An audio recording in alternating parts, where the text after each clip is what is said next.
nome de Jesus, amém e graças a Deus. Amém, irmãos? Amém. Semana passada nós iniciamos o capítulo 3 de Lamentações, que é o capítulo mais extenso desse livro de Lamentações. Vocês já sabem, né? Nós já estamos falando, eu creio que é o nosso quarto encontro. E o livro de Lamentações são 5 capítulos, 4 capítulos com 22 versículos e um capítulo com 66 versículos. E o livro de Lamentações, ele também é considerado por muitos como um livro poético, mas ele é escrito de uma forma poética, aquilo que a gente chama de acróstico. Segue uma sequência, onde cada versículo se inicia com uma letra do alfabeto hebraico. É assim no capítulo 1, 2 e 3. No capítulo 4, a cada 3 versículos, né, há a mudança de variação de uma letra do alfabeto hebraico. E no capítulo 5 não tem essa formatação. Mas o livro de Lamentações, ele também retrata um período de tempo na história do povo de Deus no Antigo Testamento, quando Deus enviou juízo para o seu povo que insistia em não ouvi-lo. E por isso o nome Lamentações. Justamente um choro, um lamento, por conta do sofrimento que a desobediência gera. Nós constantemente somos exortados, seja por meio da pregação, seja por meio da leitura bíblica responsiva, seja por meio do quarto secreto em oração. Eu tenho certeza, se somos cristãos verdadeiros, somos constantemente exortados a respeito dessa lei divina, que é a lei do plantio e da colheita. Por isso que o título da nossa mensagem hoje, ele fala a respeito de 3 elementos que a gente às vezes não se apercebe como eles estão conectados. O título da mensagem é A Árvore, os Frutos e o Machado. Às vezes a gente não entende a conexão, apesar de ela estar bem clara na Bíblia. E antes da gente ler Lamentações 3, eu gostaria de abrir em Lucas 3. Lucas é o evangelho que todos vocês estão familiarizados. A gente está estudando o evangelho de Lucas já há alguns meses. A minha memória não é muito boa, mas eu acho que a gente já está passando de 1 ano estudando o evangelho de Lucas. Já, né? Tá vendo? Então, o evangelho de Lucas, os irmãos já estão com mestrado e doutorado. Aqui no capítulo 3 do evangelho de Lucas, nós temos uma exortação da parte de João Batista, e essa exortação também é repetida pelo Senhor. Mas João, ele diz da seguinte forma, Lucas 3:9: E também já está posto o machado à raiz da árvore, ou à raiz das árvores, no plural. Toda árvore, pois, que não produz bom fruto, é cortada e lançada ao fogo. Percebeu, irmãos? Eu quero que você preste atenção no tempo do verbo. O machado já está posto à raiz das árvores. Você entende que há um machado próximo de você? Se fosse um machado do ponto de vista físico, né, uma ferramenta, seria menos danoso do que esse machado espiritual, que corta de maneira definitiva. E o que nós estamos vendo no livro de Jeremias, e por isso algumas pessoas às vezes não compreendem, que a gente até brincou recentemente, essa passagem no meio do capítulo 3, que fala de esperança, mas é importante que a gente entenda que essa esperança não é uma esperança genérica, não é uma esperança geral, é para um grupo específico, é para o bom fruto. A árvore que tem o bom fruto, ela não vai ser cortada e nem lançada no fogo. Então, pela graça, pelos propósitos eternos de Deus, aprove que ele sempre separasse um grupo de pessoas no meio do seu juízo.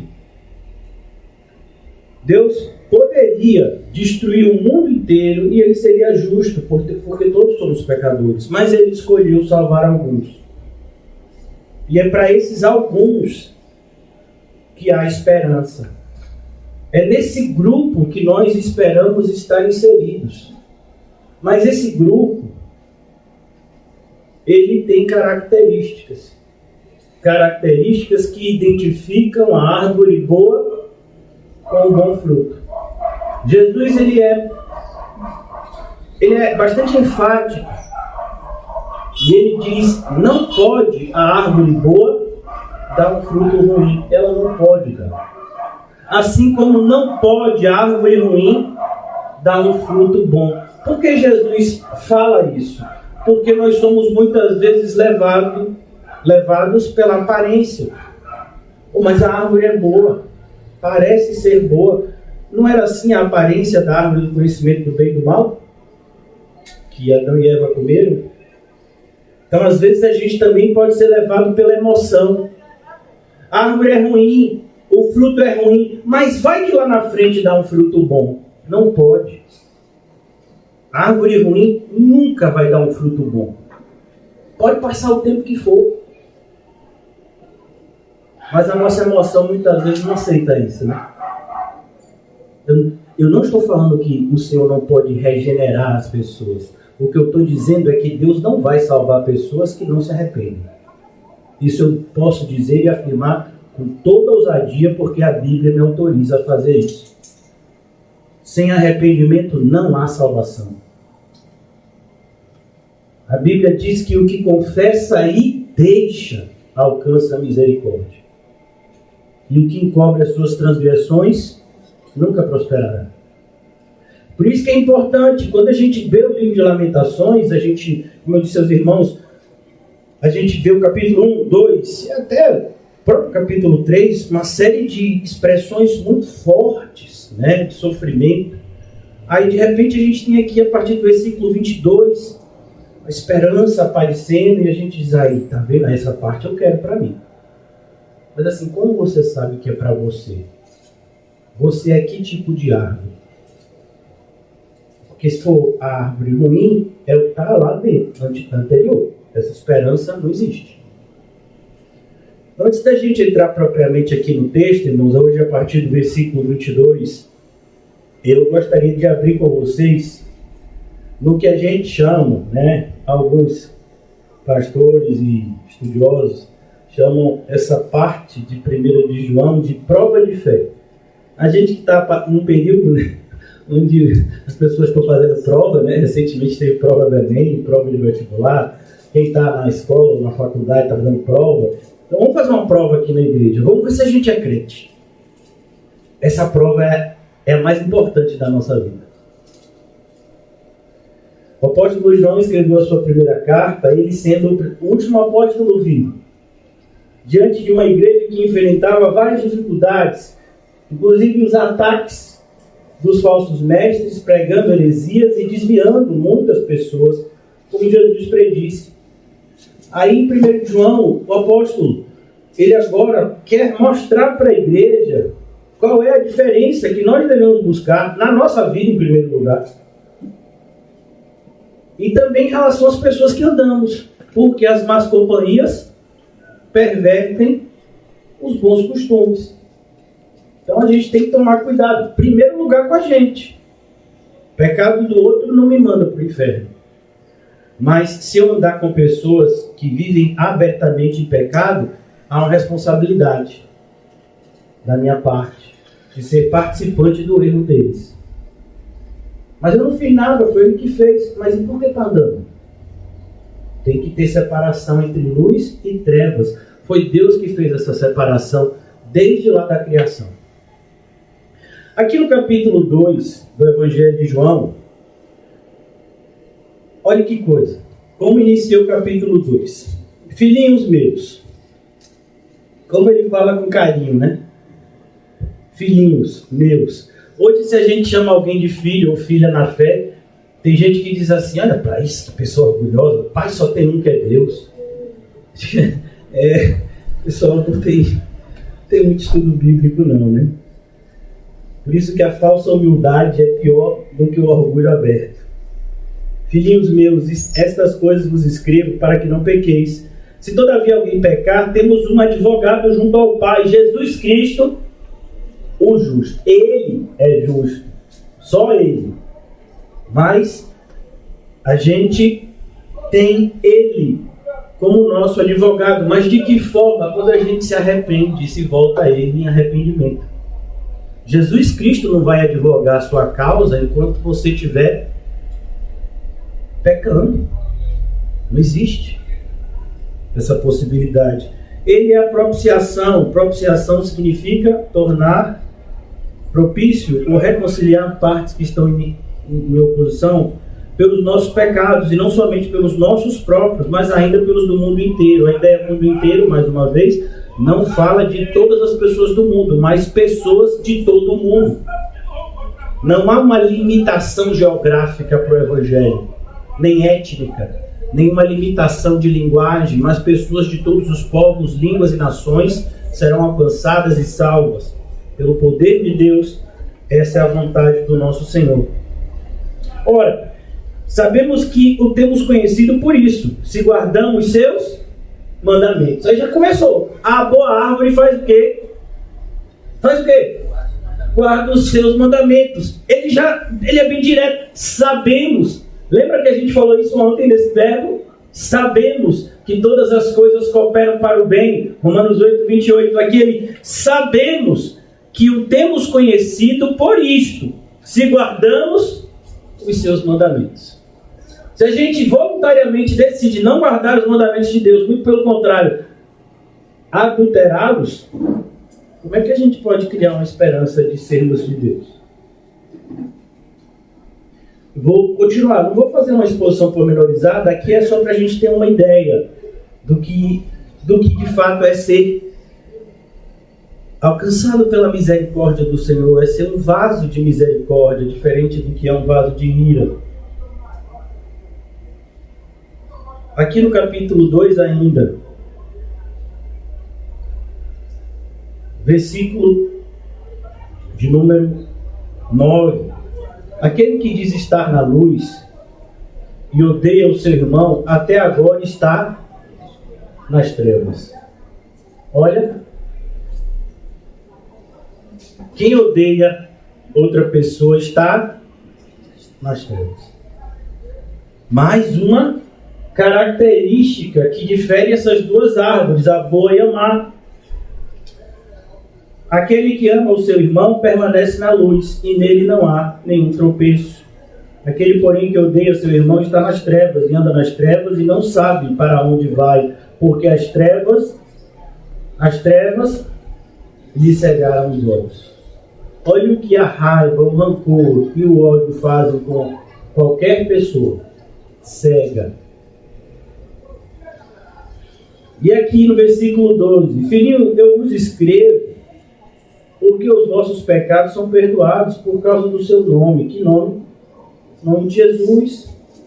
Pais, eu vos escrevo porque conheceis que aquele que existe desde o princípio. Jovens, eu vos escrevo porque tendes vencido o maligno. E olha que interessante, pessoas de todas as idades na igreja. Filhinhos, eu vos escrevi porque conheceis o Pai. Pais, eu vos escrevi porque conheceis aquele que existe desde o princípio. Jovens, eu vos escrevi porque sois fortes. E a palavra de Deus permanece em vós e tende vencido o maligno. Como a gente deveria aproveitar a nossa juventude para glorificar a Deus? E normalmente na mentalidade das pessoas quando eu ficar mais velho, assim, tipo um idoso, aí eu fico firme na igreja, porque eu me aposentei, aí já não tenho mais o que fazer, aí eu vou para a igreja. Catolicismo, isso é muito comum. E no movimento evangélico parece que está se tornando regra. A gente usa a juventude para trabalhar, ganhar dinheiro, ser feliz. Aí quando a gente ficar velho, quem sabe? Aí a gente volta para Jesus, né? Faz as pazes. Muitas vezes nem precisa sair da igreja, né? Continua na igreja. E no versículo 15, não ameis o mundo, e nem as coisas que há no mundo. Olha, nem as coisas que há no mundo. Se alguém amar o mundo, o amor do Pai não está nele. Porque tudo que há no mundo, e aqui o apóstolo João resume em 3 classes: concupiscência da carne, concupiscência dos olhos, soberba da vida. Não procede do Pai, mas procede do mundo. Ora, o mundo passa, bem como a sua concupiscência. Aquele, porém, que faz a vontade de Deus, permanece eternamente. Olha que promessa maravilhosa, irmãos. Aqui, mais uma vez, perceba como é o formato dessa carta. Né? É como se João estivesse pegando um papel, faz uma linha no meio e está botando as características de um grupo e do outro grupo. As características dos salvos e dos não salvos. Agora eu vou adiantar um pouco, porque senão a gente se prolonga demais. Aqui, agora no capítulo 3, a partir do versículo 7, uma expressão muito comum usada pelo apóstolo Paulo, 1 de João 3. Uma expressão muito comum usada pelo apóstolo Paulo e que agora é usada pelo apóstolo João, porque o Espírito é um só. Filhinhos, não vos deixeis enganar por ninguém. O que é que o mundo está tentando fazer com a gente? Enganar. E quem é que ele vai usar para enganar a gente? Pessoas que vão nos dar conselhos que parecem ser ótimos conselhos. Filhinhos, não vos deixeis enganar por ninguém. Aquele que pratica a justiça é justo, assim como ele, Cristo, é justo. Aquele que pratica o pecado procede.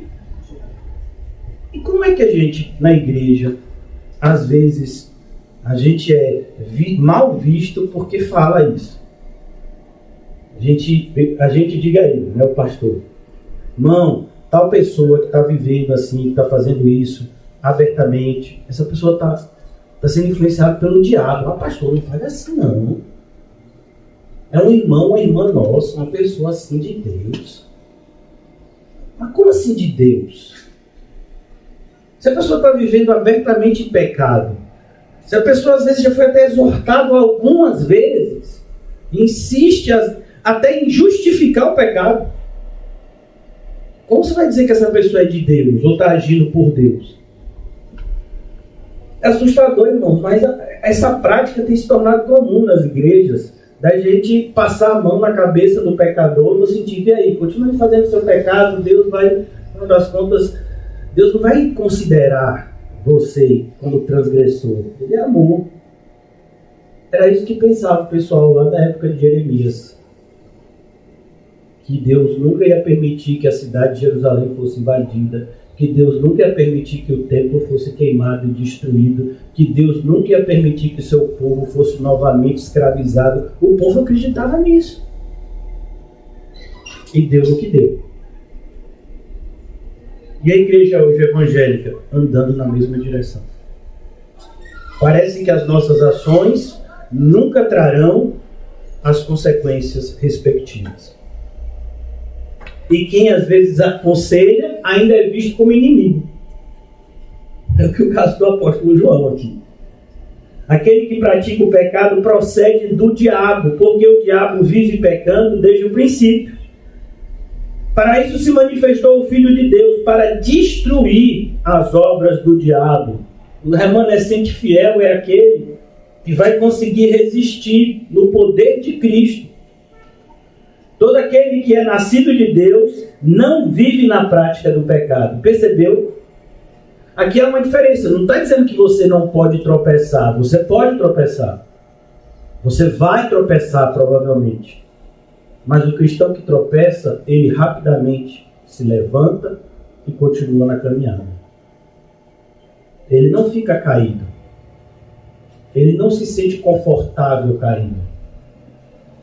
Todo aquele que é nascido de Deus não vive na prática do pecado, pois o que permanece nele é a divina semente.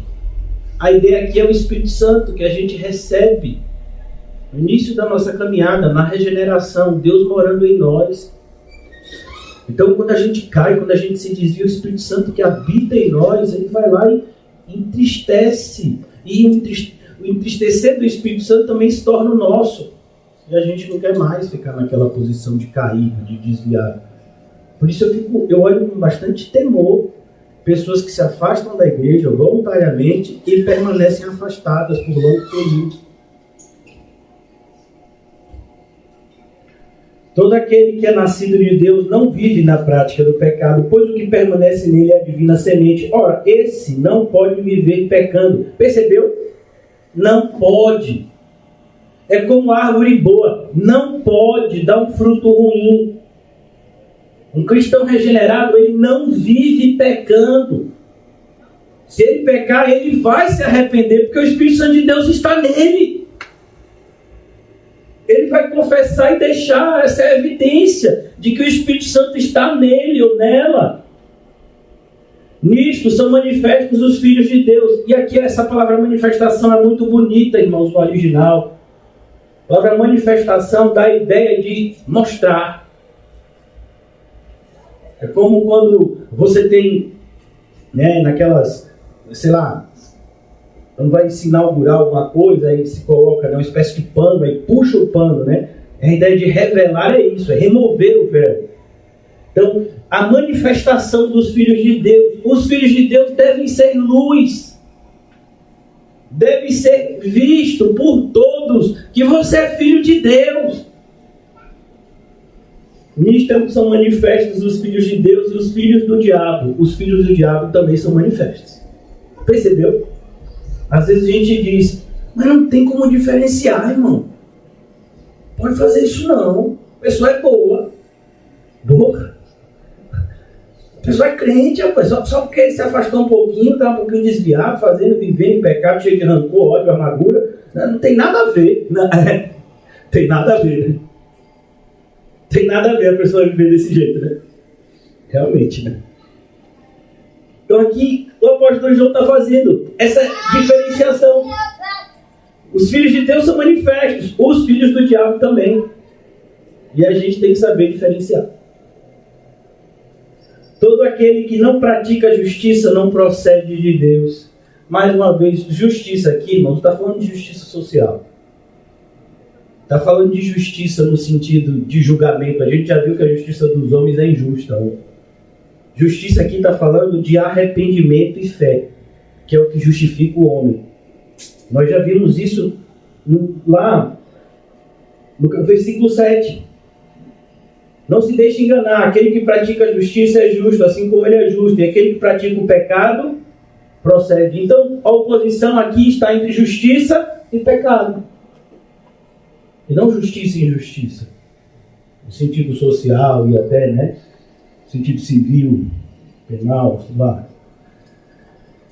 Continuando, para a gente já concluir essa introdução.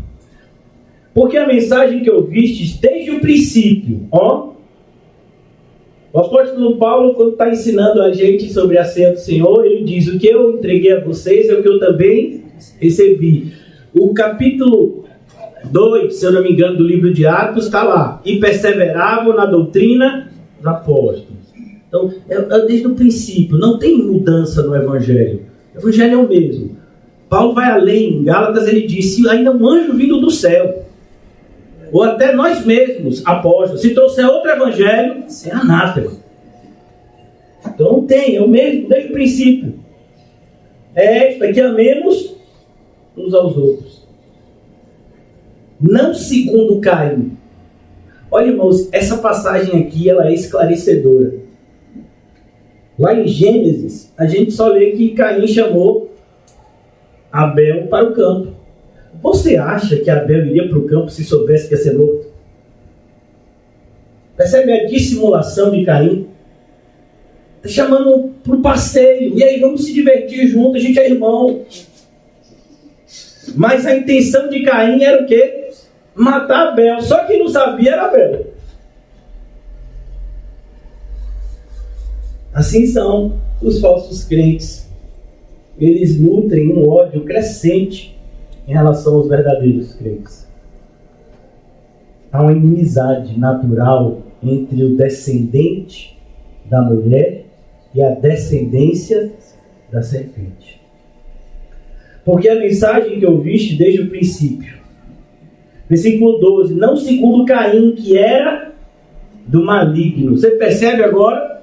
Porque Caim não se arrepende, mesmo sendo exortado pelo próprio Deus. Às vezes a pessoa diz, eu não me arrependi porque o pregador não prega assim com oratória muito legal. Meu filho, foi Deus que pregou para Caim. Deus em pessoa, e Caim não se arrependeu. Quando tem que se arrepender, pode ser um pregador como Jonas. O povo se arrepende. A nação inteira de Nínive.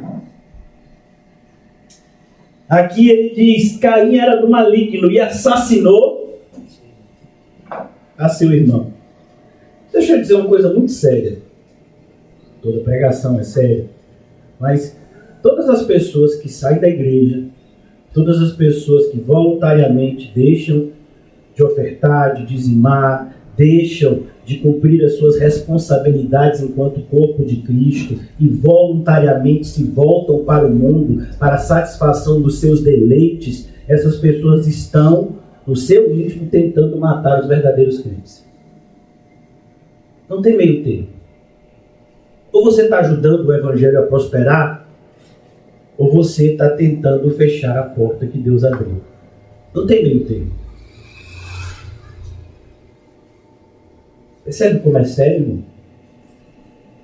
Percebe como o machado está logo ali? E muitos não estão enxergando como Balaão. A espada já estava desembanhada na mão do anjo, próximo a matar Balaão. A jumenta viu e Balaão não viu. Quando uma pessoa está cega espiritualmente, ela vai em direção à sua própria condenação, a passos largos. Triste realidade. Assassinou a seu irmão. E por que assassinou? Porque as suas obras eram más. Percebe por que uma pessoa que vive abertamente em pecado, que não quer nenhum compromisso com Cristo, não vai ficar muito tempo na congregação? Não vai, irmão. Porque aqui a gente sempre traz a mensagem da cruz. Recentemente, eu falei ontem, vou repetir hoje, né? Só para alertar os irmãos. Eu fui acusado pela, milionésima vez que eu fico colocando fardos pesados nas costas das pessoas. E desde quando pregar a verdade é colocar fardo? Meu irmão, colocar fardo é pregar mentira. Aí é colocar fardo. Mas as pessoas acham que pregar a verdade, que incomoda a carne, é botar um fardo. Porque as pessoas querem uma liberdade satânica, diabólica. Eu quero fazer o que eu quero, como Esaú, por exemplo. E que ninguém venha me dizer que Deus não quer que eu faça isso ou aquilo. Não é assim. Como assim não é assim? E é de que jeito? Ah, não, mas o jugo de Jesus é leve, o seu fardo é suave. Isso significa o quê? Que você tem um jugo e que você tem um fardo. Parece que não cai a ficha. O jugo é suave, o fardo é leve para quem está em Cristo. Para quem está andando na mesma direção que Cristo. Aí o jugo é suave, o fardo é leve. Mas para quem está em oposição a Cristo, o jugo não é suave, o fardo não é leve. A pregação é como um aroma de morte para essas pessoas. Porque elas não estão dispostas, à semelhança do jovem rico, a renunciar o que precisa ser renunciado. A fazer o que precisa ser feito. Então a pregação vai ser pesada. Vai produzir, como diz o próprio apóstolo Paulo, comichão dos ouvidos. Por quê? Porque as suas obras são más e elas não querem mudar.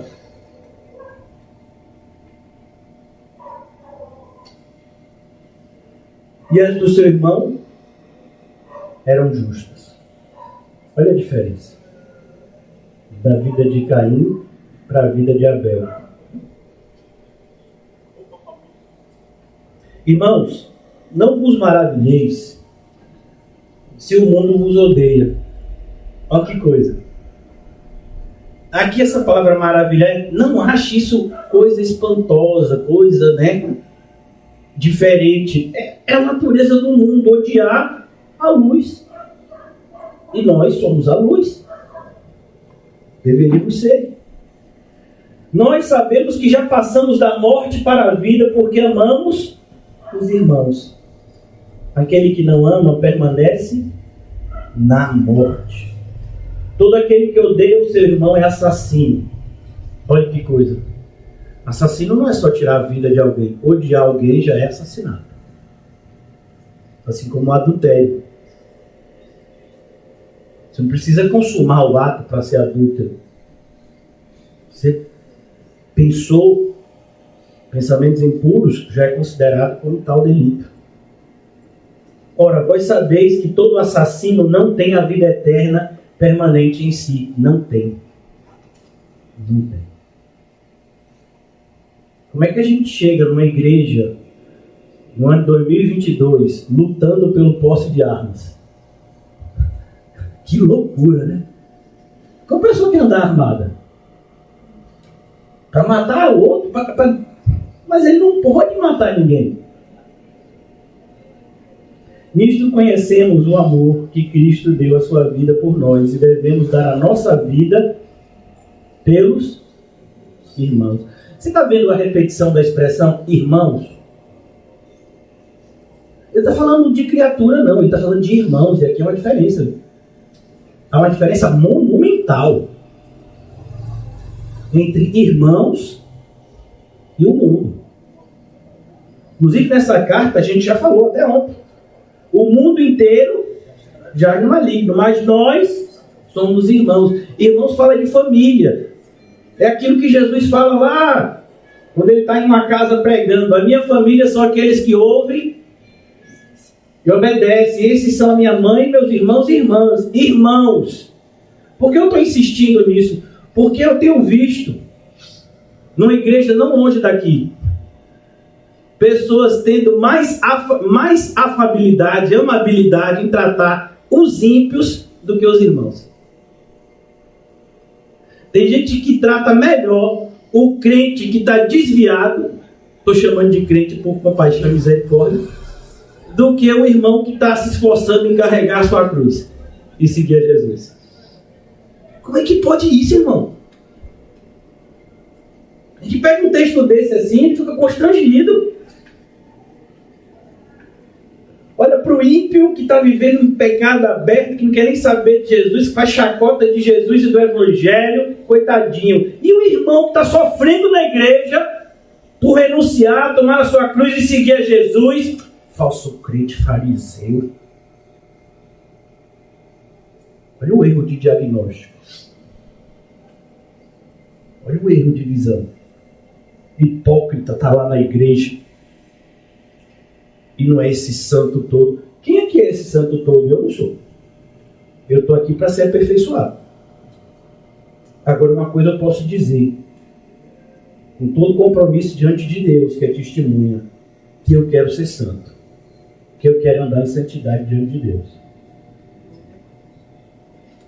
que eu tenho responsabilidade em relação àquilo que Deus me chamou.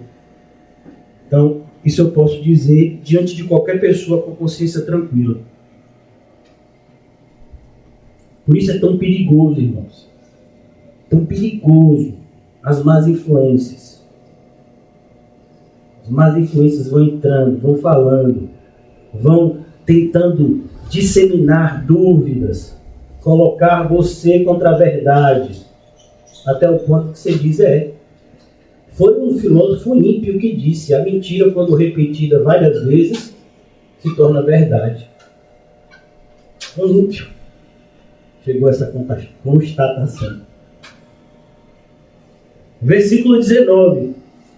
Versículo 18. Só para... Filhinhos, não amemos de palavra, nem de língua, mas de fato e de verdade. Quantas pessoas dizem, eu te amo? Tenha medo. Irmão, que coisa. Nisto conheceremos que somos da verdade, bem como perante Ele tranquilizaremos o nosso coração. Pois se o nosso coração nos acusar, certamente Deus é maior do que o nosso coração e conhece todas as coisas. Olha como é bonito, o crente verdadeiro, ele se examina com seriedade, com diligência. O crente verdadeiro está sempre preocupado se ele está na direção certa. Por isso que quando ele é exortado, ele agradece. Porque ele quer estar na direção certa. Ele não quer colocar sujeira embaixo de tapete, não. Ele quer ser limpo. Porque o limpo limpa-se mais ainda a cada dia. E aqui, se o nosso coração nos acusar, como assim o meu coração me acusa? Deus me deu um novo coração, Ele me deu a sua palavra, a gente ouve pregação, a gente lê a Bíblia, e muitas vezes o Espírito Santo nos mostra e fala conosco, olha, você não está indo na direção certa. Isso é o coração nos acusando. Aí a gente clama a Deus, Senhor, não quero andar na direção errada. Temos confiança diante de Deus, e aquilo que pedimos dele, recebemos. O que é que a gente pede? Senhor, eu quero ser crente. Não são pedidos egoístas, que a gente já viu como é que Deus trata pedidos egoístas. Em Tiago 4, pedis e não recebeis, porque pedis mal. Amados, se a coração não nos acusar, temos confiança diante de Deus. E aquilo que pedimos dele recebemos, porque guardamos os seus mandamentos e fazemos diante dele o que é agradável. Ora, o seu mandamento é este, que creiamos em nome do seu Filho, Jesus Cristo, e que nos amemos uns aos outros, segundo o mandamento que ele nos ordenou. Mais uma vez, Jesus havia dito isso. Aquele que guarda os seus mandamentos permanece em Deus. Você percebe quantas vezes João vai repetir isso na carta? Guarda o mandamento, guarda o mandamento, guarda o mandamento, guarda os mandamentos. Quantas vezes? E hoje a gente tem vivido dias na igreja que falar de mandamento, não, a gente está na graça, não estamos mais na lei. Isso significa, eu posso fazer o que eu quiser, não vai dar em nada. Eu creio na graça, você é salvo. Você não é salvo. A graça nunca alcançou uma pessoa que pensa dessa forma. Aquele que guarda os seus mandamentos permanece em Deus e Deus nele. E nisto conhecemos que ele permanece em nós, pelo Espírito que nos deu. E eu já vou concluir. Amados, não deis créditos a qualquer espírito. Antes, provai os espíritos se procedem de Deus, porque muitos falsos profetas têm saído pelo mundo afora. E eles saem de onde? Da igreja. Profetizando mentiras. Como na época de Jeremias.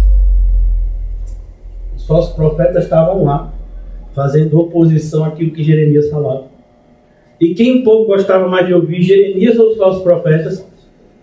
Os falsos profetas. Jeremias era visto como inimigo do povo, porque só falava coisa ruim.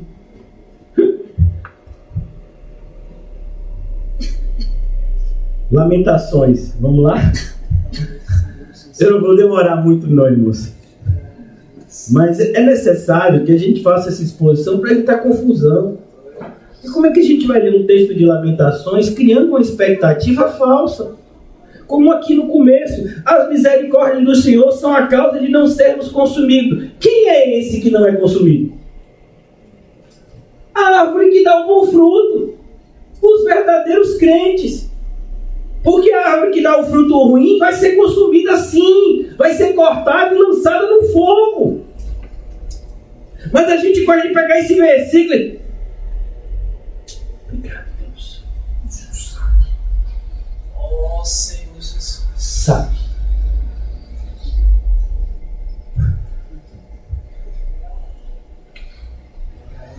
As misericórdias do Senhor são a causa de não sermos consumidos, porque as suas misericórdias não têm fim. Nós vimos recentemente Lamentações de Jeremias 3:22, as misericórdias na vida de Pedro. Como Pedro chorou amargamente, como Pedro sofreu por ter negado a Cristo.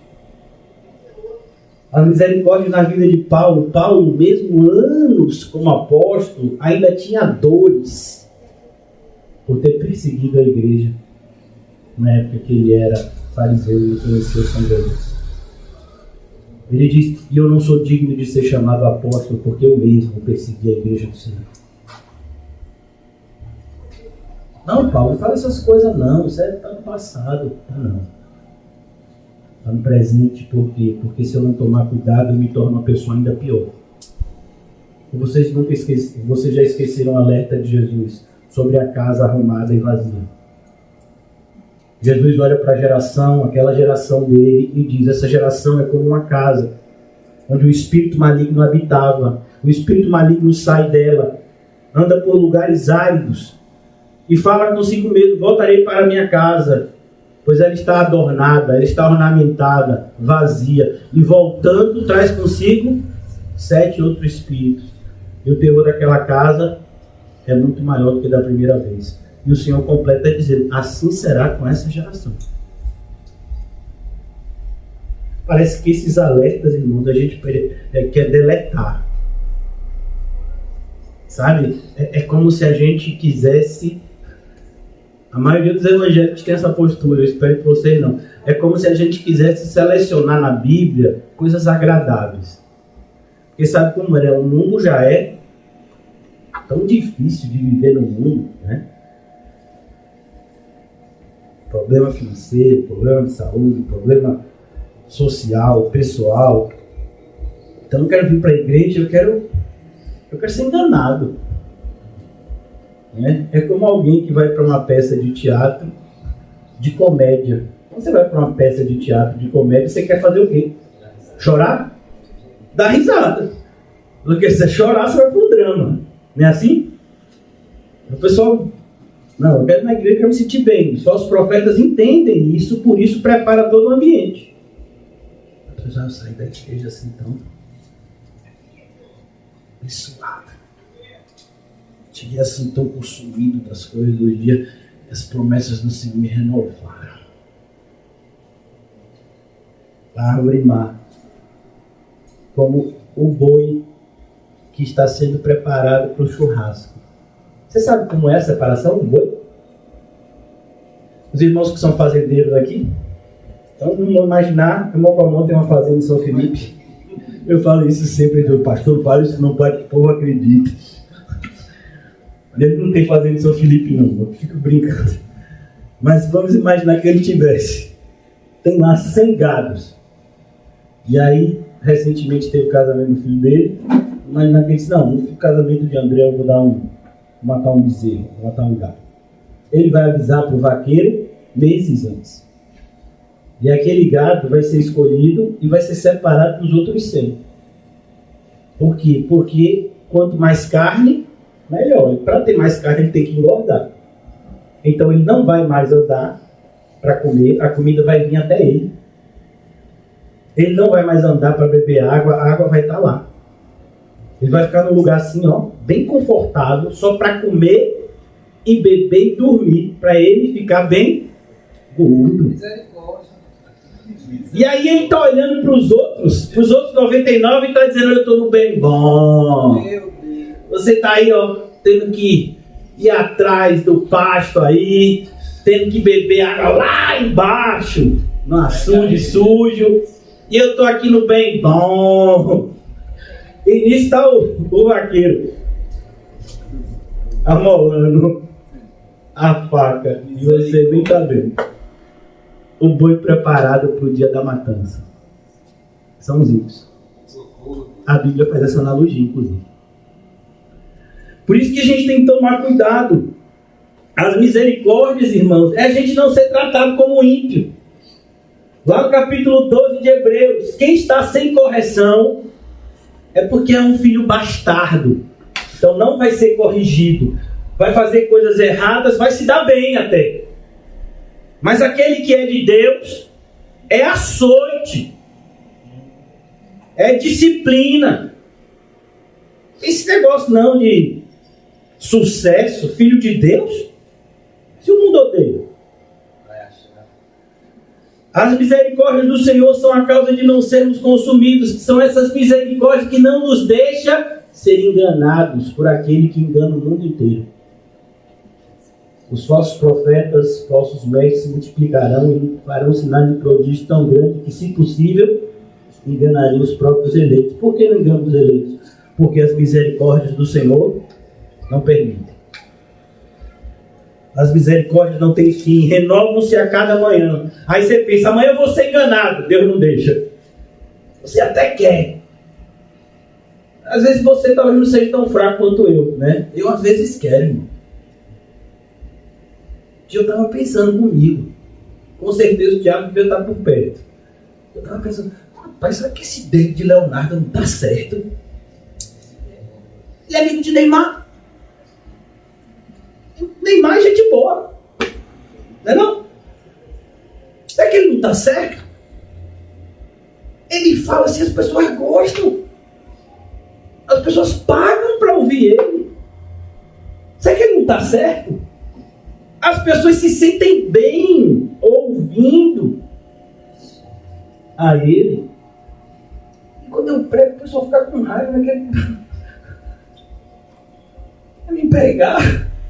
Será, Senhor, que é assim mesmo? Às vezes a gente até fica assim, ó. Jeremias ficou assim. Jeremias teve um momento que ele disse, não vou pregar não. Vou mais profetizar não, que nada. Aí ele disse, a palavra me queimava por dentro. Bem-vindo ao meu mundo. Renovam-se a cada manhã, grande é a tua fidelidade. E aqui no versículo 24, olha a boa árvore, irmão. A boa árvore são vocês, aleluia! Aleluia! Aleluia! Vocês são a boa árvore. Em nome de Jesus. Isso! A minha porção é o Senhor. Não importa que o meu colega de trabalho, que trabalhou igual a mim, agora em dezembro vai ganhar 10 vezes mais que eu. Não importa, porque a minha porção... Não, pastor, aí não. Aí eu vou para esse trabalho. Que é isso? Cadê a isonomia? O princípio da isonomia. Né? Eles iguais. Se ele trabalhou igual, tem que ganhar igual. Mas vem cá, a sua porção não é o Senhor? Não, pastor, minha porção é o Senhor, eu sei. Mas dinheiro, igreja à parte. Você imagina, irmãos, como foi para os levitas? Todas as tribos receberam terras, menos os levitas. A tribo de Levi. A porção de vocês será Senhor. Vocês vão viver no meio dos seus irmãos, mas vocês não vão ter direito de posse de terra nenhuma.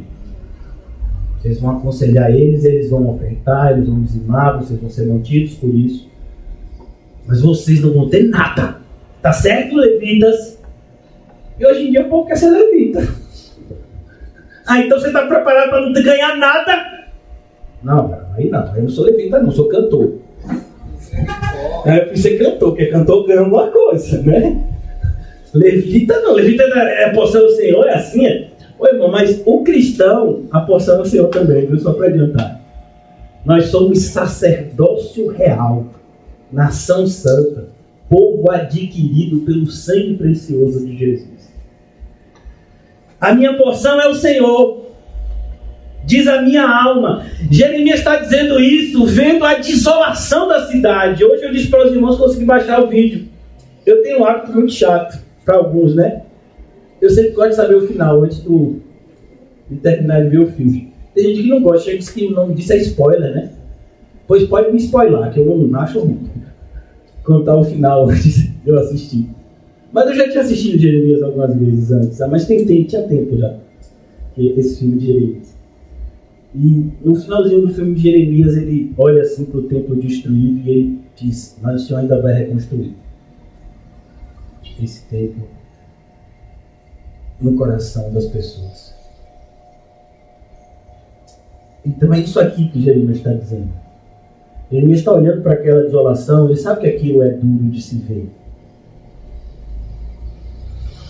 Mas ele sabe também que no meio do fogo, enquanto que a palha, a madeira são queimados e consumidos, o fogo, a prata, são purificados. É isso que está acontecendo com o povo de Deus aqui, o verdadeiro povo de Deus. Ele está sendo purificado no meio do sofrimento. É nessa época que aparecem 4 jovenzinhos: Daniel, Ananias, Misael e Azarias, se eu não me engano. Depois eles vão receber nomes babilônicos, né? Baltazar, Sadraque, Mesaque e Abednego. Nessa época, remanescente fiel. Bora, dobra o joelho aí, senão eu vou matar todo mundo. A gente não dobra, não. É nessa época. As misericórdias do Senhor alcançam. A minha porção é o Senhor. Quem era a porção daqueles jovens que decidiram não se contaminar com a comida? A porção deles era o Senhor. Acho bonito o começo do livro, né? Eu, particularmente, vejo muito desenho. E no desenho é tão legal que o copeiro fica com medo, né? Daniel e os amigos dizem: a gente não vai se contaminar com essas comidas, a gente vai comer só legumes. Porque era só aquilo que não era apresentado para os falsos deuses. E eles não queriam se contaminar. E até o processo também, para o judeu, não podia se comer qualquer tipo de carne. Porque o animal que é sacrificado para comer, ele tinha que ser sacrificado de uma maneira específica. Vocês já viram isso nos livros da lei. Ele tinha que ser degolado, né? O sangue tinha que ser tirado completamente do animal para que depois a sua carne pudesse ser consumida. Então, como não se fazia isso, senão a gente não vai comer. A gente vai comer legumes, frutas. Passado 10 dias, quem estava mais forte? Aquela força, aquela beleza, não é porque se você comer fruta e verdura fica daquele jeito. Não é isso não, viu? Ali ele está falando, a porção deles era o Senhor. Quando eles dizem quando eles decidiram não se contaminar, em primeiro lugar estava o coração deles. Não comer aquela comida era só uma evidência. Mas o principal era que o coração deles estava protegido. E não se permitiriam ser contaminados pela influência da Babilônia. A minha porção é o Senhor, diz a minha alma, portanto esperarei, eu vou esperar nele. É nele que eu espero. Mas eu vou fazer minha fezinha na mega da virada. Mas você não espera no Senhor? Não, pastor, mas a mega da virada. Eu vou ter esses aplicativos de aposta, né? Mas você não está esperando no Senhor? Não, pastor, mas está escrito lá, faça por ti que de lá eu te ajudarei. Está escrito aonde? E na Bíblia não está escrito. Não está não, pastor, está não. Isso é um princípio espírita. Nem cristão é. Faça por ti que de lá eu te ajudarei, meu Deus. Então, vou fazer minha fezinha. E ainda chama de fé. E diz que está esperando nele. Bom é o Senhor para os que esperam por Ele. O Senhor é bom para todo mundo? Não. Não, para os que esperam por Ele. Então, eu estou precisando de alguma coisa. Então eu vou aqui olhar na minha agenda as pessoas que podem de alguma forma me ajudar. Não. Vou dobrar o joelho. Porque as pessoas podem até te ajudar, mas qual é a glória para Deus? Bom é esperar nele. Nele. Você vai lá no seu quarto, você cresceu. O senhor está vendo, né, senhor? Negócio, olha, senhor, está empenando. Irmão, estou falando, normalmente é assim, viu? Ora sim. Toda reverência, eu tenho esse hábito, né, de orar de joelho. Se você não ora de joelho, não tem problema, né? O importante é você estar com o coração contrito. Mas eu tenho toda essa liberdade de dizer assim, o negócio está... Ó, o negócio está... Às vezes eu não consigo nem completar a frase. É só um negócio tá. Porque tá. Fala, Jesus. Bom é o Senhor para os que esperam por Ele. E eu vou dizer, irmãos, quem mais me atrapalha é uma pessoa que eu encontro sempre que eu olho no espelho. Eu. Porque é essa pessoa que não quer esperar no Senhor. É essa pessoa que me dá um monte de conselho. Vai ficar nessa. 10 anos passaram, 12. E você aí? Todo mundo adiantando o seu lado. E você aí? Isso é minha carne. Você tem que dizer para a carne: olha, carne, você vai para lá, para o diabo que te carrega. Porque eu estou com o Senhor. E eu estou esperando nele. Bom é o Senhor para os que esperam por Ele, para a alma que o busca. Buscar-me-eis e me encontrareis, quando me buscardes de todo o vosso coração.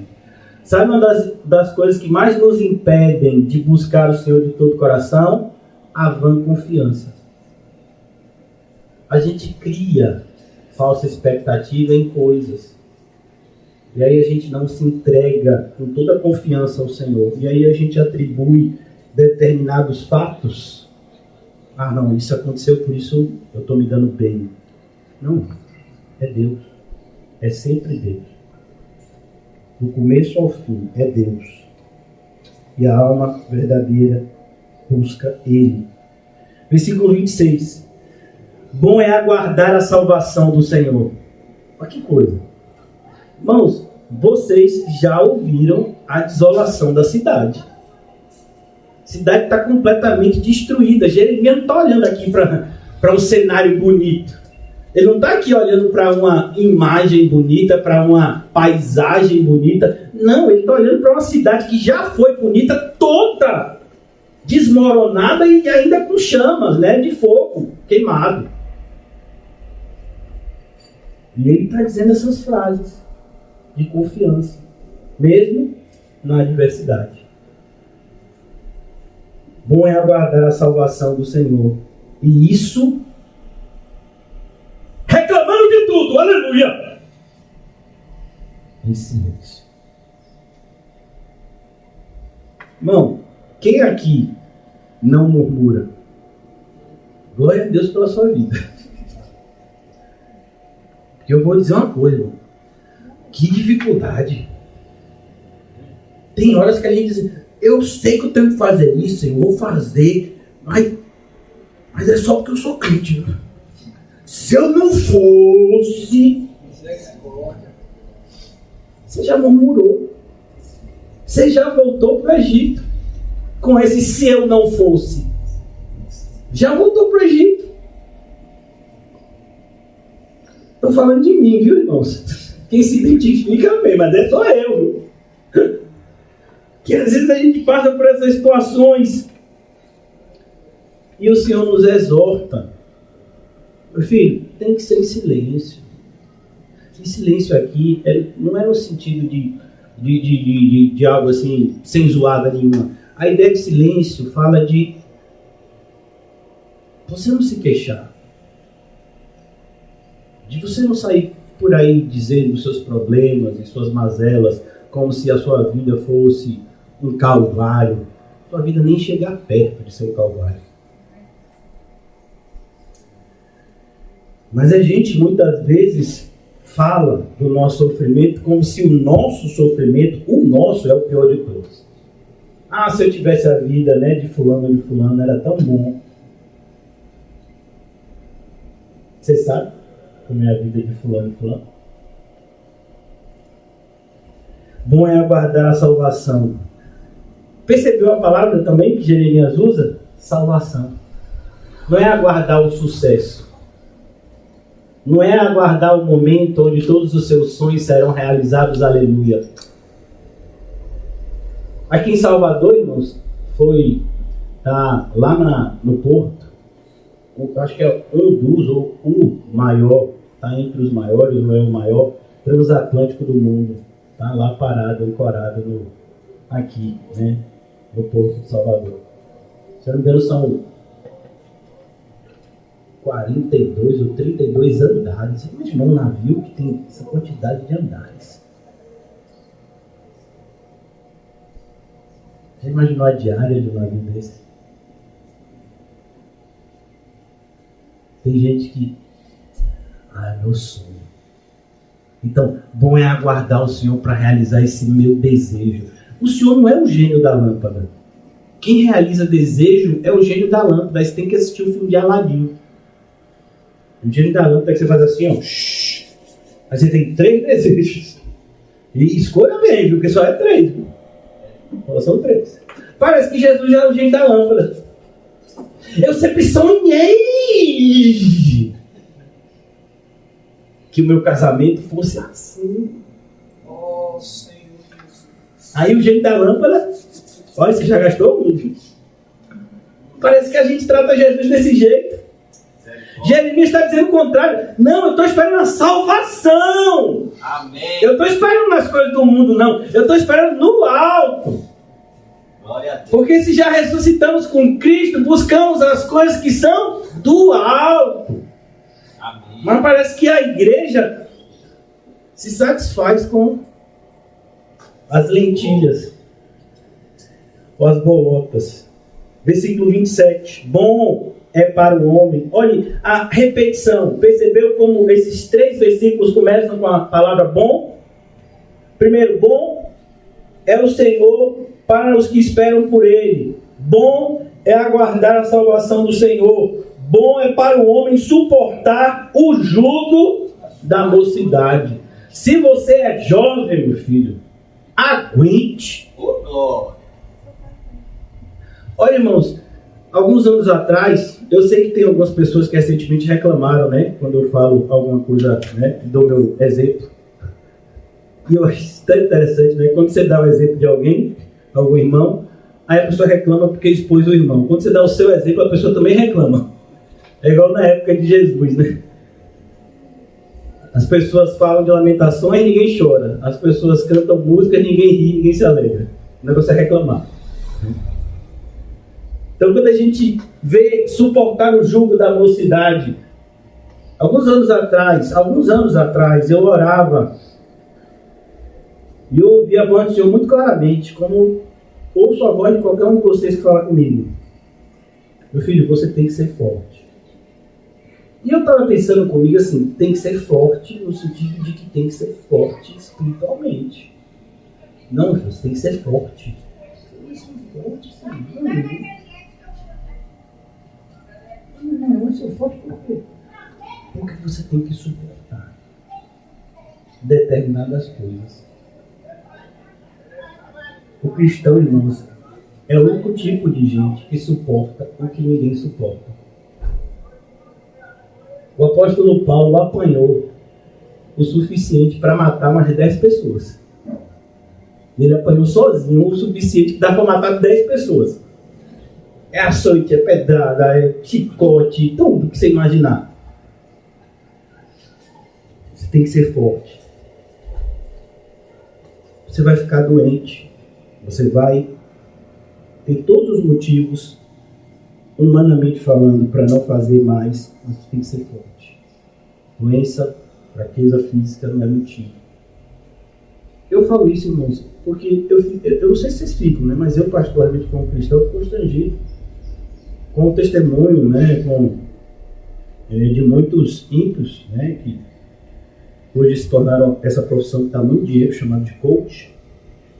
Eles falam dessa questão de você ser perseverante, de você ser determinado. Tudo isso está na Bíblia, irmão. Só que é para as coisas de Deus. Mas o povo pegou, tirou as coisas de Deus e disse, não, você vai ser perseverado naquilo que você quer, na sua meta. Então esqueça a dor. Tem até um desses, eles até que é cristão, mas não, nem se luta, viu? Um desses motivacionais bem famosos dos Estados Unidos. O nome dele é David Goggins. Foi CEO dos Estados Unidos. Ele tem um vídeo que ele diz, a dor é o combustível. Isso é um mito, irmão. A dor é o combustível. Aí a gente que é crente, qualquer coisinha. Ah, você é da igreja! Ah, e assim é? Então quer dizer que ser crente é esse jeito? Tem que passar por essas coisas, é? Ah, não!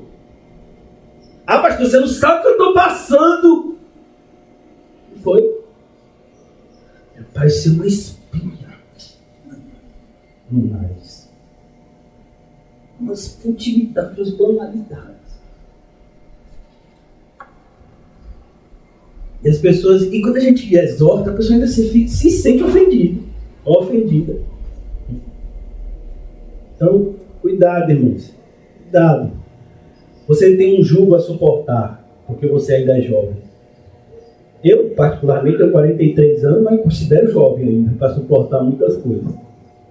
Carrego peso, faço coisas que muitas pessoas dizem, não faça, né? Por quê? Porque eu sei que é isso, ser cristão é isso. É uma entrega plena, total para as coisas de Deus. Qualquer coisa menos que isso é uma oferta que Deus não vai aceitar. Deus não aceita resto. Deus nos deu o melhor e Ele exige de nós a mesma coisa. Aí vão dizer que isso é colocar fardo pesado.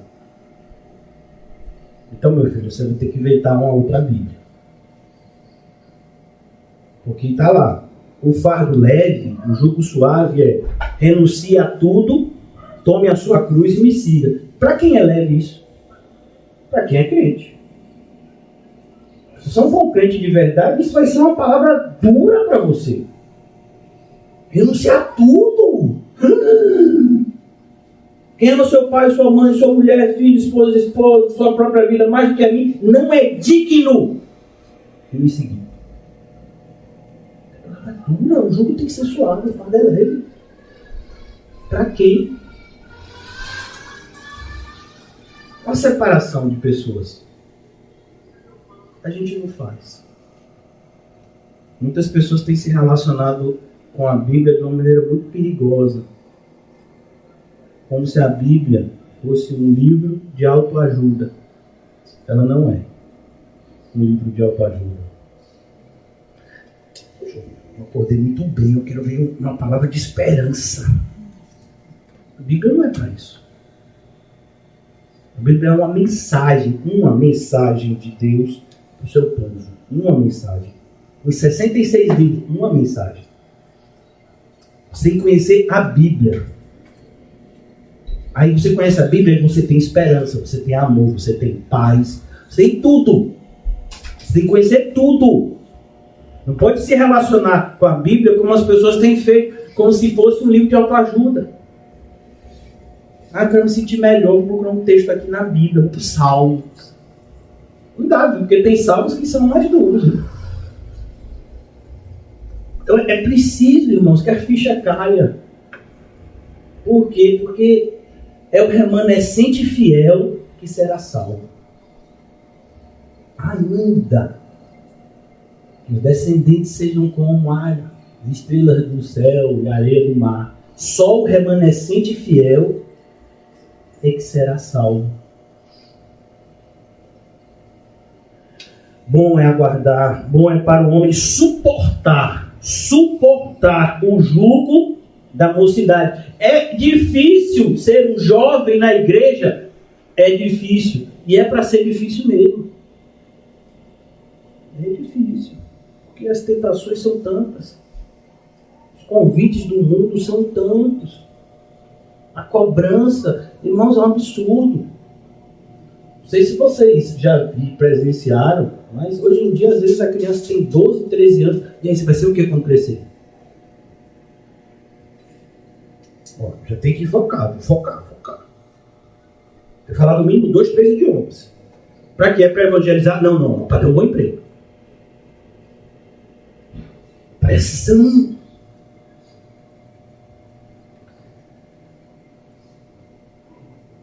Tantos jovens saindo da igreja.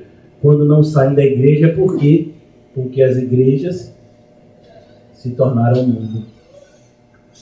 Para que os jovens não saíssem da igreja, aí eles criam um ambiente mundano para que eles se sintam bem na igreja.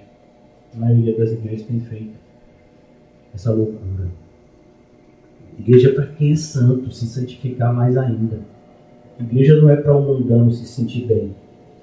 O mundano tem que se sentir mal mesmo. Tem que sair, rapaz, que negócio, né? Difícil. O crente diz, não, foi bênção, Deus me exaltou, graças a Deus, aleluia. Estava todo torto. Não, você é todo torto, eu, né? Sou retilíneo. Não preciso de exaltação. Você é o ímpio. Já quero concluir, irmãos. Não vou nem chegar perto, né, de falar o que eu me propunha nessa noite. Versículo 28 e 29. Assente-se solitário e fique em silêncio. Quem aqui já descobriu o benefício da solidão? Eu, para descobrir isso, tive que ser rejeitado por todos que eu amava. Só depois eu descobri que era benefício. Então, tive que ser rejeitado por familiares, por entes queridos. E aí tinha momentos que eu estava sozinho, mas não foi por escolha minha, não. Porque ninguém queria estar comigo. Eu disse, eu estou sozinho. Né, Deus? É a gente. E hoje eu já não consigo ficar muito tempo sem esse momento de solidão com Deus. É bom. É quando sabe, toda aquela influência cessa, e aí você pode discernir o que é bom e o que não é. Qual foi o conselho da mulher de Jó para ele? Alguém sabe? Amaldiçoa esse teu Deus e morre. Será que Jó devia seguir esse conselho? Então, cuidado, irmãos. Às vezes, entes queridos, pessoas próximas, filhos, pais, vão dar conselhos ruins. E é nesse momento, assente-se solitário, fique em silêncio. Outra coisa, a gente sempre confunde oração com lista de compra. Lista de compra é uma coisa, oração é outra. É importante você, quando você está orando, você falar com Deus, saber que Ele te escuta. É importante isso. Muito bom a gente poder falar com Deus e dizer tudo que a gente só tem a Ele para falar. Mas é melhor ainda escutar a voz dele. Mas a gente é muito imediatista, irmão. Você acha que Moisés ficava 40 dias no monte por quê? Você acha que se Deus tivesse falado com ele assim no primeiro, no segundo, ele ficava lá os 40? A gente quer tudo para ontem. Né? Quem come pizza, quando pede uma pizza, se demorar mais de 20 minutos, aquele pizza demora. Por isso que a gente cresceu muito essa questão de restaurante aquilo, né? Antigamente no restaurante você tinha que sentar e pedir a comida, né? Esperar ser feita. Aí hoje o pessoal não tem tempo para isso. Então chega lá, sai botando, se bobear, meu filho. Pesou, já tá com menos de sentar. E ó, adiantar. Time is money. Tempo é dinheiro. Assente-se solitário e fique em silêncio, porquanto esse jugo Deus pôs sobre ele. Foi Deus que colocou esse jugo. Ele só vai ser suave para essas pessoas. Para outras, vai ser um inconveniente. Você já viu um cachorro tentando tirar a coleira? Fica assim, né? Com a patinha. Ou às vezes quando tem cachorro que quando é muito forte, tem que mandar com focinheira, né? Quer tirar a focinheira? Pois é os crentes querendo tirar o jugo de Cristo, que diz que é suave. Por quê? Olha, irmãos, eu fico assim, perplexo, porque é uma questão assim até de lógica. O jugo é um instrumento usado para que os dois animais andem na mesma direção. Aquele que diz estar em Cristo tem que andar como ele andou. Mas se Cristo está me levando numa direção, eu estou aqui com o jugo de Cristo, e eu estou querendo ir em outra direção que é o mundo, vai ser bom esse jugo para mim? Vai ser o quê? inconveniente, vai ser a pior coisa do mundo. É como um cachorro preso na coleira. Ele quer estar lá. Ele quer que alguém solte logo ele para ele sair correndo como um maluco. Cheirando e fazendo xixi em tudo que é poste. Porque a gente nem para. O jugo é algo que nos une a Cristo. Então é suave. Por quê? Porque você está lá com Cristo na mesma direção, se alegrando nele, sendo confortado e fortalecido nele. Mas se você está buscando outras coisas, este jugo não pode ser suave. A palavra do Senhor está mentindo? Não. Por isso que, como é que começa essa? Vinde a mim, todos os que estáis cansados. Mas não é cansado da sua vida. É cansado do pecado. Ah, pastor, não aguento mais aquele marido, aquela esposa, aquele emprego, não aguento mais pouco dinheiro. De repente, né, são pessoas, não aguento mais ter tanto dinheiro. Essa queixa eu nunca vi. Mas vai, né? Não aguento mais, eu estou cansado. Não é esse tipo de cansaço que Jesus está convidando. É o cansaço por carregar fardos do pecado. Quem já leu o livro de John Bunyan sabe o que é isso. Como ele se sentia sobrecarregado. E você percebe que só ele tinha aqui. A mulher não tinha. Os filhos não tinham. Os vizinhos, ninguém tinha. Todo mundo dizia, ele é louco. Esses fardos malucos, tira esse negócio. Eu já tentei tirar, não consigo. Ele tá com aqueles fardos. Você sabia que eu só entendi aqueles fardos na quinta vez que eu vi o filme? Irmão, não sou muito inteligente, não. Rapaz, é pecado, ué. Eu nem sabia, dá uma agonia. Vocês tinham essa agonia nas primeiras vezes que assistiu o filme? Eu ficava agoniado com aquele ombro, aquele negócio nas costas. Esse que o Senhor chama, vinde! Não. Oh, meu Deus. É triste essa realidade de muitos quererem ser enganados. Jeremias fala sobre isso. Assente-se solitário, fique em silêncio.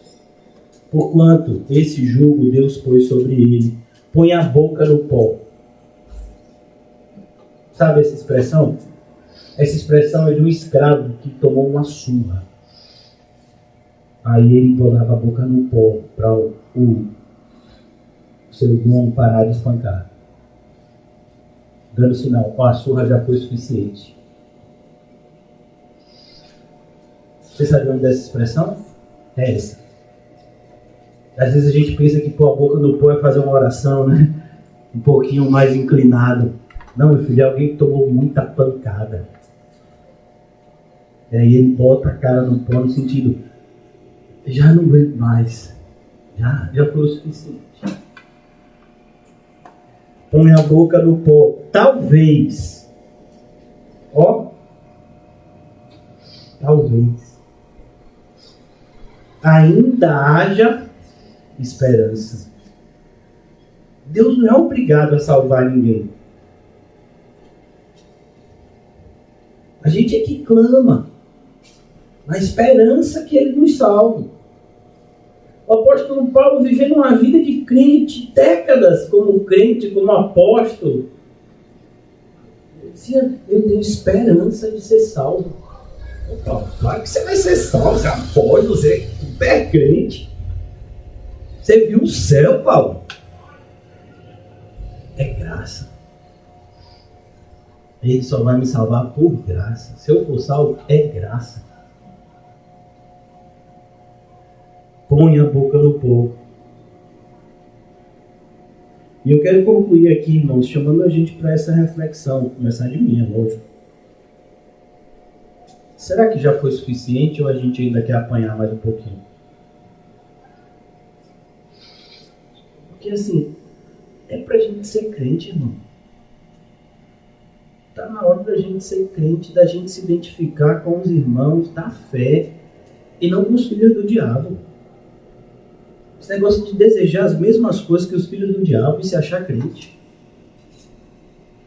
É algo maligno. Será que isso ninguém enxerga? As pessoas dentro da casa do Senhor desejando as mesmas coisas que quem está fora. Fazendo de tudo para atingir esses objetivos sem se importar se essa é a vontade de Deus. Zero arrependimento. E eu quero concluir. Vou concluir.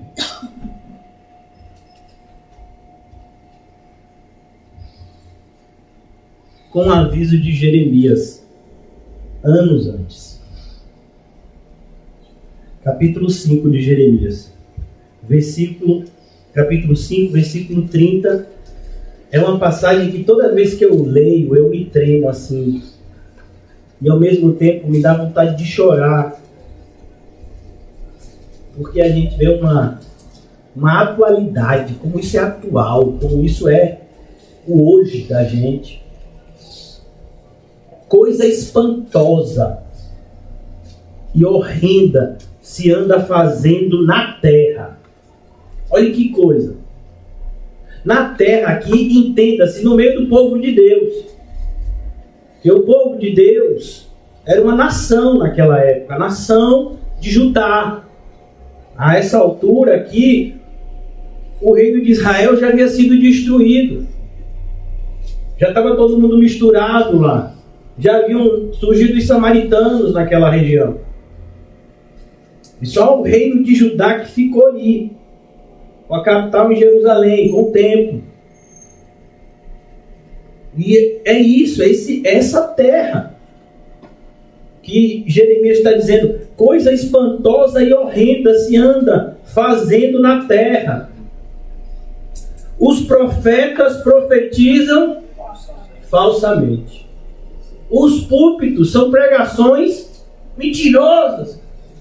Palestras motivacionais disfarçadas de sermões evangélicos. Heresia sendo pregado abertamente, sem ninguém que diga nada, e todo mundo batendo palma e louvando por aquela heresia que está sendo apresentada. Os profetas profetizam falsamente, e os sacerdotes dominam de mãos dadas com eles. Os sacerdotes dominam de mãos dadas com os falsos profetas. Percebeu? Aí você diz assim, rapaz, o povo deve ficar triste com essa realidade, né? E é o que deseja meu povo. Você percebeu o pronome possessivo, meu? Quem está falando? Deus. O meu povo deseja o que está acontecendo. O quê? Profetas profetizando falsamente, sacerdotes dominando junto com os falsos profetas. E o povo, é isso que a gente quer. É assim que a gente gosta. A gente gosta de acampamento gospel. A gente gosta de política misturada com a igreja. A gente gosta de ter todo tipo de moralidade dentro da igreja. A gente gosta de pastores que não ficam falando de pecado e condenação, mas falam que Deus vai ajudar a gente de qualquer jeito. A gente gosta de ouvir que mesmo todo errado, Deus vai ajudar a nossa vida e a gente vai ter um paraíso aqui na terra. Para a gente que ser um crente, aleluia. A gente quer ouvir isso. Daqui a 10 anos eu vou estar ganhando muito melhor. Eu vou estar morando numa casa muito melhor. Eu vou estar rodeado de pessoas muito melhores. Não é assim que a gente pensa? E a gente gosta quem nos incentiva a isso.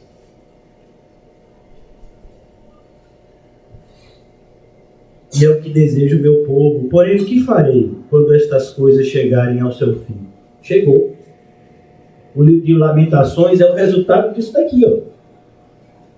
Desobediência igual a juízo. Como foi o início da exposição, já concluindo, a árvore, o fruto e o machado. Como é você nessa equação? Se você é uma boa árvore, fique tranquilo, o machado não encosta em você. É igual aquele sangue que estava lá na porta. Quando o anjo passou por cima, lá no Egito, na última praga. Mas se os seus frutos não são bons, tema, porque o machado está sendo amolado e quando cortar vai ser da raiz, para que não tenha mais vida. Não é tronco que é cortado, não. É raiz. O machado já está posto na raiz da árvore. Então, cristianismo não é brincadeira, irmãos. A gente não está aqui para fazer as pessoas se sentirem bem, para as pessoas encontrarem uma falsa esperança. Não, aqui é uma antessala do céu, para aqueles que estão indo para o céu. Para a maioria, isso daqui vai ser o quê? O pior lugar do mundo. Porque você já imaginou? Qual você acha que é o relacionamento do porco com o banho? O porco é um animal famoso porque ele gosta de tomar banho? Ou o contrário? Você imagina um leão vegetariano? Então, como é que a pessoa vai se sentir confortável em uma igreja bíblica se a pessoa está desejosa a satisfazer os seus desejos e não de Deus? É por isso que esse alerta, irmãos, nas nossas vidas, é a principal demonstração de amor. Para que a gente não seja contado com a maioria. Muitos são chamados, poucos são os escolhidos. Por que você acha que os escolhidos são poucos? Porque a vida do escolhido é difícil, irmão. A vida do escolhido é muito difícil. Mas de alguma forma o inimigo tem entrado na mente dos cristãos, tentando produzir esse tipo de engano. Que a gente pode ter uma vida tranquila aqui na terra e tranquilamente chegar no céu sem muito esforço. Que o Senhor nos ajude e nos proteja de tamanho engano. Ó Senhor, nos ajuda a começar de mim, Senhor. Que a gente não se desvie pelos enganos do nosso coração. Que os nossos ouvidos, Senhor, não fiquem com comichão em ouvir a sua doutrina, mas pelo contrário. O Senhor nos ensinou que as tuas ovelhas ouvem a tua voz e te seguem e que jamais seguirão a voz do estranho. Nos ajuda a ser assim, Senhor. Guiados pela tua palavra. A tua palavra ilumine, Senhor, cada escolha diária da nossa vida. Não nos deixa, Senhor, ter sucesso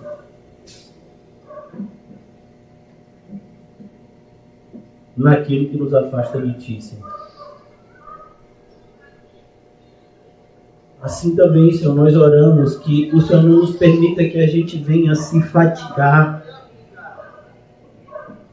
de ser exortado, Senhor. Pois a exortação é para o nosso bem, o nosso crescimento, para a nossa frutificação em espírito, Senhor. Ó Deus, eu oro, em nome de Jesus, que nós possamos, pelo Espírito, analisar as nossas vidas, Senhor, de maneira séria. Pois o Senhor ainda tem nos dado, Senhor, tempo para nos arrepender e nos voltar para Ti. Que a gente não perca as oportunidades que o Senhor tem nos dado, mas que, pelo contrário, Senhor, possamos usar essa oportunidade para nos tornarmos mais limpos e mais santos, como a Tua palavra diz que tem que ser. Eu oro, Senhor, em favor de cada irmão e irmã. Também pela minha vida, Senhor, que a gente não se deixe influenciar pela multiplicação da maldade.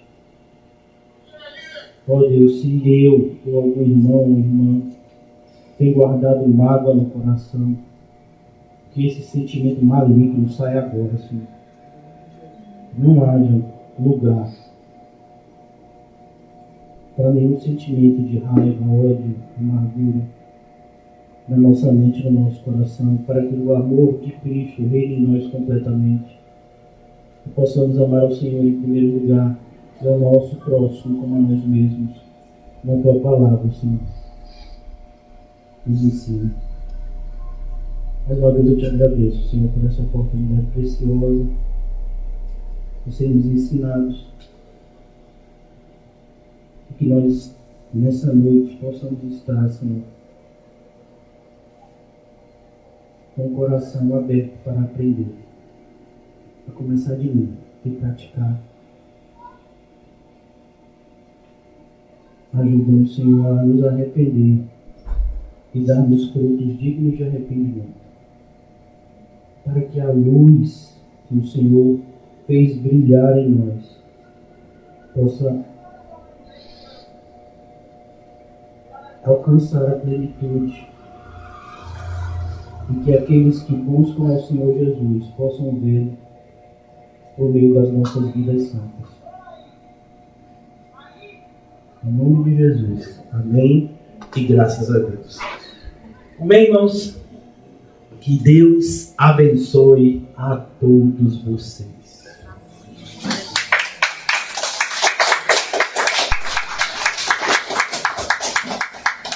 Aleluia! Aleluia!